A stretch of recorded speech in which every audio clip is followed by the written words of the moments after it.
Okay, welcome everyone. Thank you very much for coming to the launch of the Dementia Consortium. It's fantastic to see so many good people here, so many good scientists.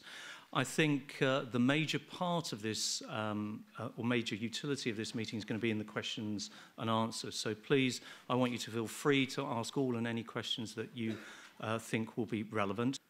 So what I thought I'd do to put this into the context is just give you an idea of where the charity is in terms of its strategy, looking for where we were a few years ago and where we are and what we hope to achieve, and then go on to talk about the Dementia Consortium. In terms of ARUK, this is an analysis really done in 2012. It is similar for 2013, but we haven't quite got that analysis yet. We've spent quite a lot of money funding academic research in the past. We're currently spending around £21 million on 121 projects. And if you do an analysis of the literature and put in the key terms, dementia or Alzheimer's disease and a UK address and see what's been published, then you come up with that analysis. And you can see that ARUK are just pipping Wellcome Trust according to that, and are around 2/3 where MRC are. So from one perspective, I think that demonstrates we have funded research that's led to publications, which is one measure of impact.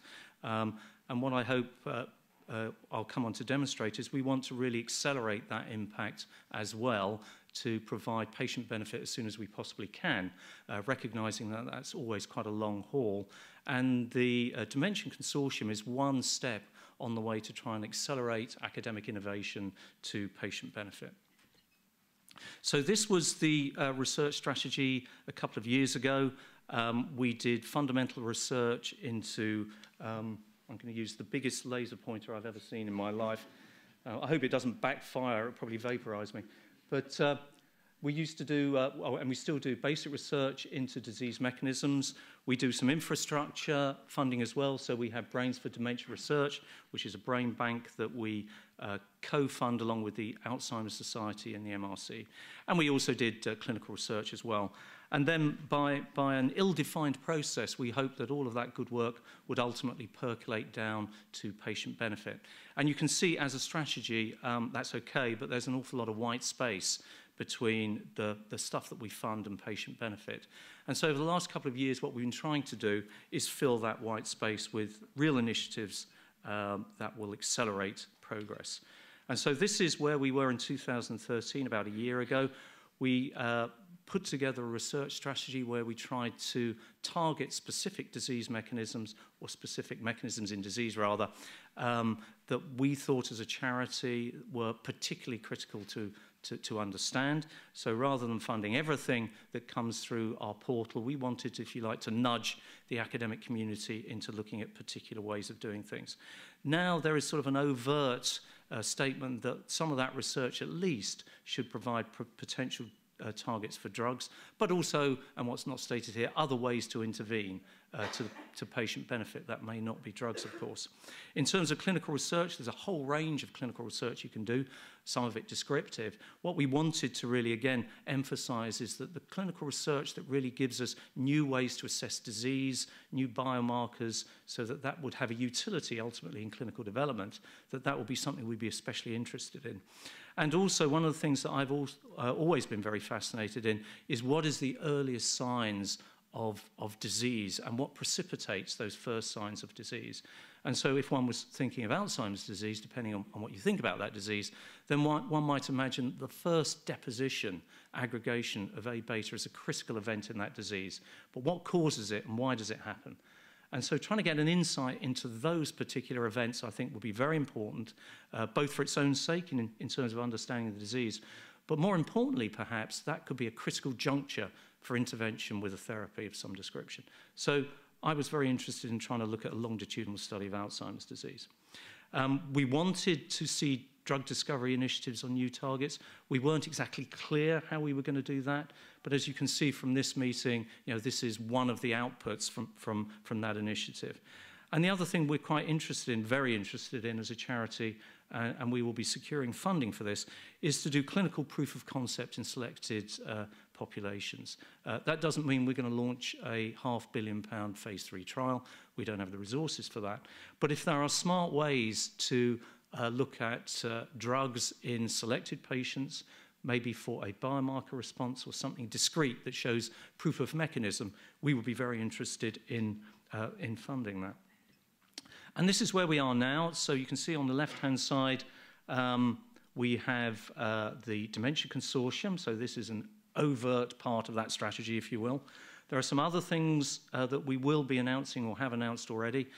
We will be making an announcement shortly. We hope that we are funding a stem cell institute focused on neurodegenerative disease.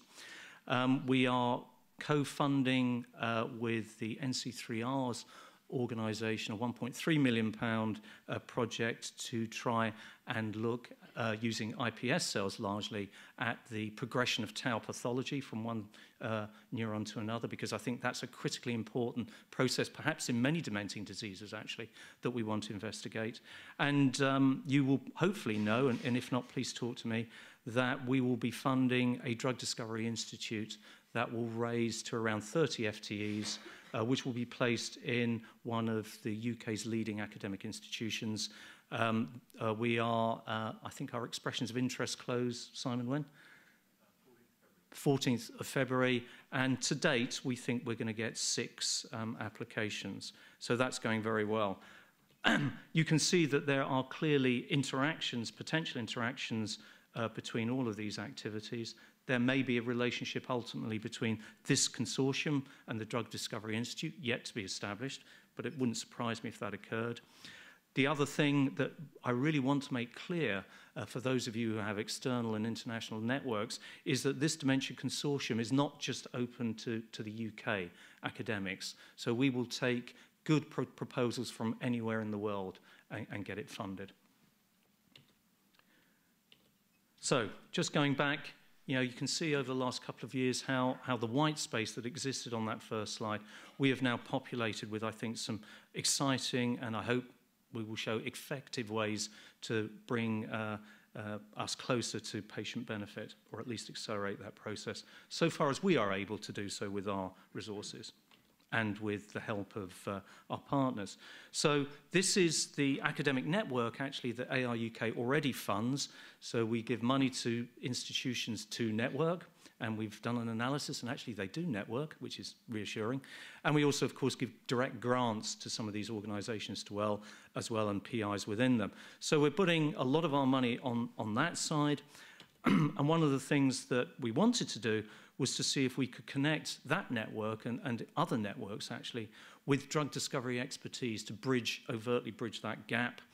And so we wanted to put some money that side as well. And you can see on the right-hand side that the drug discovery expertise will be provided in terms of actual people doing the work by MRC Technology, but also in terms of advice and potentially in-kind contributions and access to tools, our 2 pharmaceutical partners, Eisai and Lilly.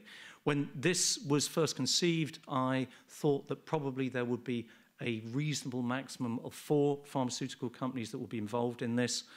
Currently we have 2, and I think our best guess is that we're going to run with 2 and just see how it evolves first. Also down there is room for a contract research organisation or organisations, and you'll see why that's in there in a minute, I hope. So this is the Dementia Consortium, Advancing New Targets in Neurodegeneration.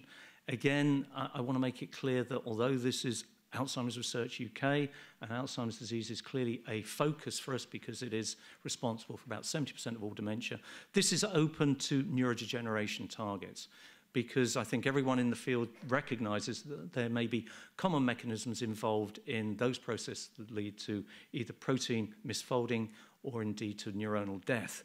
And so we want to broaden this portal, if you like, to targets in neurodegeneration. So we want to, as I've said, close the gap, connect relevant groups, and enable academic researchers to advance their innovation towards patient benefit.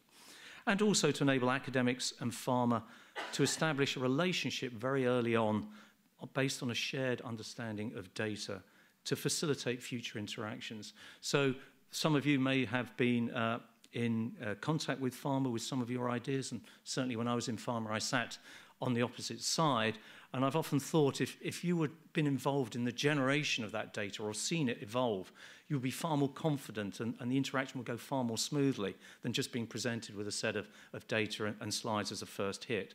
So I think by collaborating and working together to evolve the projects, if they reach a successful point, the handover and the interest and the partnership with pharma and others will be far better. It's a bit like having an extended courtship rather than a sudden arranged marriage. So the role of the charity in all of this is to fund and to catalyse the funding from pharma, which we've done, to help with the logistics, to help with the publicity, and we've been greatly helped actually by our partners in all of this, and fundamentally to bridge that gap between academia and drug discovery expertise.